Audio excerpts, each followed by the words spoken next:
Real or just a hoax? The question comes up whenever UFOs are mentioned, but now some new support that may surprise you. Tomorrow, former military personnel are speaking out for the first time on camera about their personal experiences with UFOs in Washington, D.C.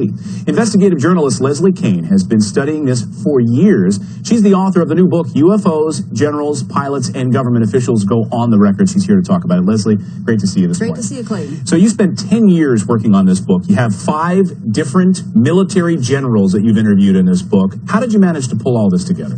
Well, I mean, as you said, I've spent a long time working on it. I've published lots of stories on it in mainstream media. And over the years, I started to reach out to some of these very high-level contacts, which you said are generals and military people from around the world, government officials who have investigated this, and just made it a point to get the most official and the highest level data that I could about the subject. What I love about your book is you don't put any stories in the book that could be argued with.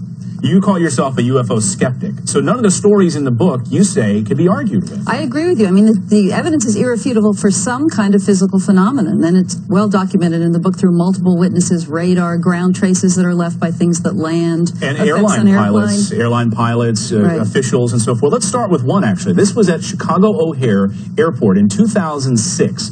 This was witnessed by dozens of people there at O'Hare and pilots as well. Tell us what happened in this one that ended up shocking a lot of people.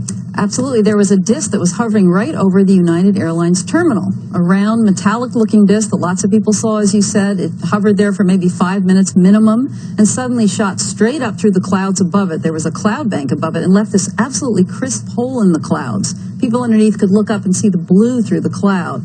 So that's basically what happened. A lot of people saw it. None of the witnesses would go on the record because they're worried about ridicule, unfortunately. Yeah, the pilots and people were worried about losing their job as well. Some other people in Phoenix were worried about losing their jobs for going on the record about the Phoenix Lights. This is one of the most famous UFO encounters ever. And take a look at this video. Thousands of people witnessed this over Phoenix. In fact, you in the book interviewed the governor of Arizona at the time, Fife Symington, about this, right? Absolutely. Not at the time, but years later. And he is, in fact, probably one of the most famous witnesses because, as you said, he too was afraid of ridicule. While he was governor, he saw this object that lots of other people saw, but didn't say anything about it for 10 years.